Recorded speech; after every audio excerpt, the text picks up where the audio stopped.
চরণ করে সমর্পিত প্রণামকারী বিধি মমতা মহারাজ সংস্থায় প্রিয়ানন্দ সরস্বতী মহারাজ চরণ কমলের শতকোটি প্রণাম জানিয়ে বর্তমান এই আশ্রমের দায়িত্বে আছেন মহন্ত মহারাজ প্রণাম করেন প্রণাম জানিয়ে উপস্থিত রাষ্ট্রবৃন্দ এবং ভক্তবৃন্দ সকল মায়েরা শিশুরা সকলকে জানাই আমার আন্তরিক জয় গুরু সম্ভাষণ।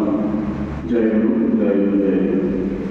আজকের দিনটি বড়ই মহৎ শুভ দিন আমাদের কাছে সব থেকে জীবনের বড়, কারণ আমরা যেই গুরুর আশ্রিত ওনার আজকে জন্মদিন, এই ঝুলন পূর্ণিমা রক্ষা বন্ধন, সেই গুরুর প্রেমের বন্ধনে আমরা আবদ্ধ হব বলে ওনার শ্রী চরণে আজকে উপস্থিত হয়েছে। সেই প্রেম কি বস্তু, জ্ঞান কি বস্তু, আমি কে, এই জীব কি, এই জগৎ কি, মায়া কি, সে জানার জন্য শিষ্য গুরুর কাছে এসে নতমস্তক হয়ে প্রশ্ন করে আমার কি কর্তব্য। তখন সেই গুরু সেই জ্ঞান দেন। সবচেয়ে বলেছেন সত্যি ব্রহ্মনিষ্ঠম সেই যে গুরু স্বামী বাণী সে হাত জোর করে পূর্ণ সমর্পণ একটা লাঠি যেমন ফেলে দেওয়া হয় ষষ্ঠাঙ্গভাবে দণ্ডবোধ হয়ে সেই সমর্পণ যখন গুরুর কাছে হতে পারে তখন সেই সমর্পণের করার যে ফুল ফোটে তখন তার সুগন্ধে, তার সুবাসে, তার মধুরিমাকে এই জগৎকে সে প্লাবিত করে দেয়, আকর্ষণ করে। তো 1227 সালে এই জন্মগ্রহণ করেছেন আমরা সবাই। ওই দিনে আরো অনেকেই জন্মগ্রহণ করেছেন এই শিশুরে, কিন্তু এই যে নৈনিকান্তমুখী নিগমানন্দ যাত্রা আপনার জীবনে সাধারণ থেকে জীব থেকে শিবে পরিণত হওয়া, এইটার জন্যই হচ্ছে জন্ম। উনি উদ্বোধিত করছেন সকল জীবকে যে আমি সাধারণ জীব ছিলাম, কীট পতঙ্গ আদি সব থেকে সাধারণ স্তরে উন্নীত হয়ে আজকে আমি সদ্গুরুত্ব লাভ করেছি।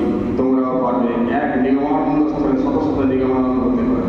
ওনার কীর্তি কোকিলাম আসামবঙ্গে সরস্বতী প্রতিষ্ঠা, সার্বভৌম সম্পল্লী আর্য দর্পণ, পূর্ব পশ্চিম উত্তর দক্ষিণ দিকে মঠ আশ্রম স্থাপনা, দরিদ্র নারায়ণের সেবা আর বিভিন্ন রকমের যে সেবা কার্য করে গিয়েছেন সে বলে শেষ করা যাবে না। অপূর্ব অনেক ইচ্ছা তো উনি বলছেন আমার অব্যক্ত রয়ে গিয়েছে। যার হৃদয়ে শুদ্ধ হবে তার সে শুদ্ধ হাত আধারের মধ্যে সেই অব্যক্ত ইচ্ছা ফুটে উঠবে। বলছে ওনার ঠাকুরের আমাদের নাম হচ্ছে কি নাম? নিগমানন্দ।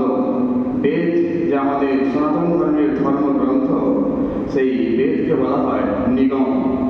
নিগম শব্দের অর্থ কি? বলছে নিতরাম গময়তি বোধয়তি স নিগম বেদ।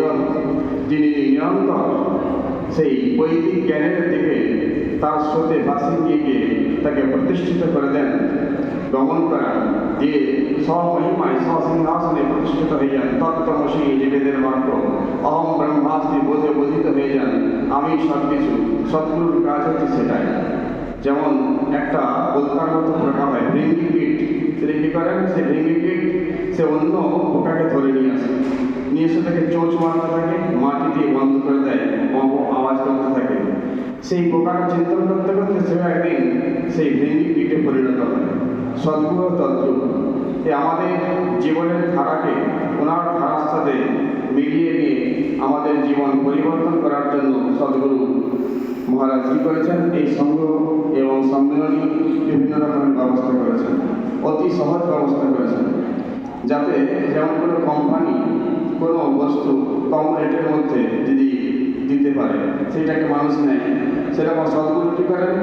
এই যুগ উপযোগী করে কত সহজভাবে শঙ্করের মত, গৌরাঙ্গের পথ এবং যে ব্রহ্মচর্য সাধন, তান্ত্রিক গুরু, জ্ঞানী গুরু, যোগী গুরু, প্রেমিক গুরু, আর্য দর্পণ, বিভিন্ন শাস্ত্রের যে সার সেইটাকে নিয়ে উনি যে ওনার যে উপস্থাপনা এত সুন্দরভাবে কোনো মহাপুরুষ ওনার সব কিছু দর্শন কৃষ্ণের যেমন এরকম যে অধরম মধুরম বদনম মধুরম হসিতম মধুরম নয়নম মধুরম হৃদয়ম মধুরম গমনম মধুরম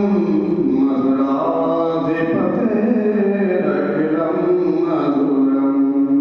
বল্লভাচার্য ভগবান শ্রীকৃষ্ণের সব কিছু মধুরাতি মধুর বর্ণনা করেছেন। সেরকম আমাদের ঠাকুর মহারাজের অপূর্ব কীর্তি অনেক মহাপুরুষ হয়েছেন।